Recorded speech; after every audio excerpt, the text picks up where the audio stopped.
In the main event of KnuckleMania 5, Jeremy Stephens dropped Eddie Alvarez a couple times in round 3, and after the round ended, Alvarez's corner stopped the fight. For your winner, by TKO, Jeremy Little Heathen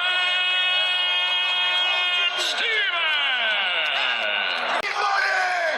Let's go! There it is, ladies and gentlemen. Jeremy Little Heathen Stephens. Conor, come here. I want McGregor right here. Conor, come here. It's this guy, huh? Who the fuck is this? Baby, yes. Yeah, let's make a date. Let's set a date. Who's gonna stop me man to man? No one's gonna stop me. David, make the date. Let's do it. One down for the pro, yeah? One down for the pro. Hey, bleed, baby. Ladies and gentlemen, one more time for Jeremy Little Heathen Stephens. Ben Rothwell just needed one punch to knock out Mick Terrell and become the new heavyweight champion. Beck Rawlings wins a decision over Taylor Starling. Pat Brady got a knockdown and threw a barrage of strike at Zach Kalmus to get the first round TKO stoppage. John Garbarino stopped Apostle Spencer with one shot and then got engaged afterwards. Kane Tomlinson knocks out Pat Sullivan with one punch in just 37 seconds. Joey DeWaco started the fight well, but Steve Banks started to come on strong in the third round and got the third round TKO victory. Brendan Meyer got a one-punch KO.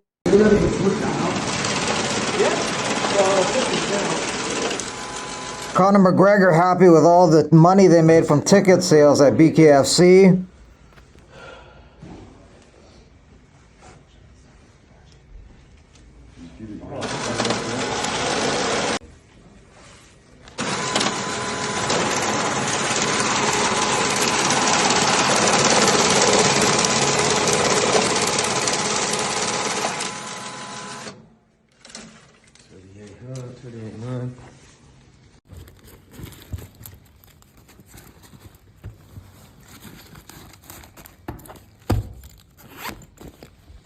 Thank you, bro. Man, appreciate it. Okay. Tremendous fight for Paul Hughes. Easy win for Paul Hughes. Dominated that fight. The Nurmagomedovs are not fighters. They are the most non-fighting fighters out of Dagestan. Just had them stitches. Yeah, look, obviously, as always, I'm going to have to watch it back to get a good assessment and a clear-minded assessment, but as we know, we all thought I won that one. I think the judges' scorecards were pretty ridiculous, but, I mean, as I say, I'll watch it back with a clear mind. I'm just judging from the energy of the arena and everyone surrounding the cage. I thought it was mine. I'm not going to make excuses, though. I should have pushed harder. And I will the next time. I know we'll fight again. Felt like the stoppage with the fourth round with a head clash changed the momentum of the fight. I feel like I was breaking him. I was ripping him so hard to the body, and I felt him easing. And I knew my momentum was coming up, and I would have emptied the tank, but that changed the kind of the flow, and he got good recovery. Which, look, the headbutt was a headbutt. It was accidental. He has all the right to take that recovery.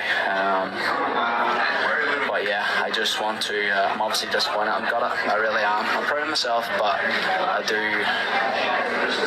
need to get that back. I deserve to have that belt soon. But I just want to thank everyone for coming out. Everyone that travelled from around the world to be here and support. Hughes deserves a rematch. Do you think that he did enough?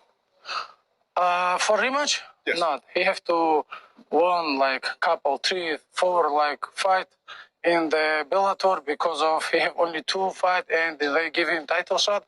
But Paul Hughes, this is like all my respect to these guys.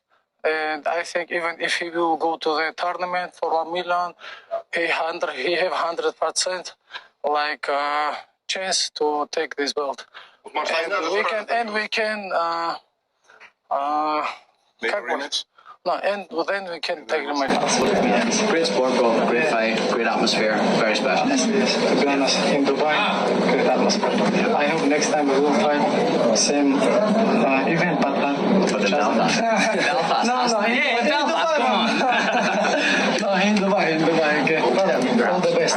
Thank you. Same fight. Guys, good night. See you, bye.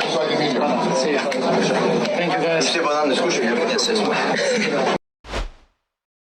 Vadim Nemkov, after his win over Tim Johnson, has fought out his PFL contract. So that's a guy the UFC should look to get because they need heavyweight contenders and he'd be a good addition to their heavyweight roster. Hey y'all, good morning or evening or afternoon, or depending on where you're at.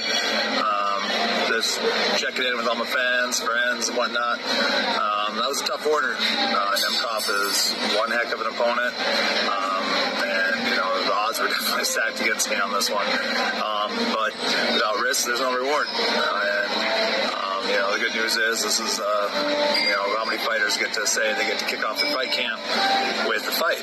So, day before the fight, signed my agreement with to be in the tournament, you know, one and done tournament, and that's coming up here in April. So it's a nice lead in. We can at least have a nice starting point here and just work on getting in shape and getting ready to lay it all out on the table. Thanks for all your support, and I appreciate every bit of it. Andre Muniz's fight with Ikram Alashkerov next week in Saudi Arabia is off. Ontem, na hora do embarque, eu e a minha equipe fomos surpreendidos que a partir que entrou em vigor uma nova lei na Arábia Saudita que é necessário ter o passaporte internacional da Cruz Amarela. Infelizmente, nem eu, nem minha equipe, nem meu empresário, nem o UFC ficou sabendo disso a tempo de nos avisar e eu não consegui viajar. Estou em processo para tirar esse documento ainda e o UFC achou melhor remarcar minha luta com o mesmo oponente numa outra data. Estou esperando o UFC aí marcar nova data e é isso aí, segue o jogo, vamos para cima, vamos pro mundo. Pois. Rashad Evans on the LA team roster for the GFL. I don't know how Rashad's on there when I'm scheduled to beat his ass in April. I'm not. Let me be clear. Only commitment I have is to lay your ass out in April. I was added to this without my consent. You ain't off the hook that easy. So Rashad was put on the LA team, drafted onto the team without his consent. Abu Bakr Nurmagomedov signs with Team Dubai. According to the GFL, he has one title defense in the UFC against Gilbert Melendez, and he's a former WEC and UFC champ. Yuri Prochazka says he'd only moved down to middleweight after winning the light heavyweight title. He wants to eventually fight Alex Pereira again. He's beaten everybody they put in front of him in the UFC, aside from Alex Pereira, twice. Renato Moicano gets his Comeback of the Year award from the UFC for his comeback over Jalen Turner. Nick Klein stepping in to fight Mansour Abdul Malik, UFC Seattle, February 22nd. Klein replaces Antonio Tricoli. Thanks for watching. If you want to support the channel, you can via Super Thanks donation, or you can leave a donation via PayPal. There's a link on the main page.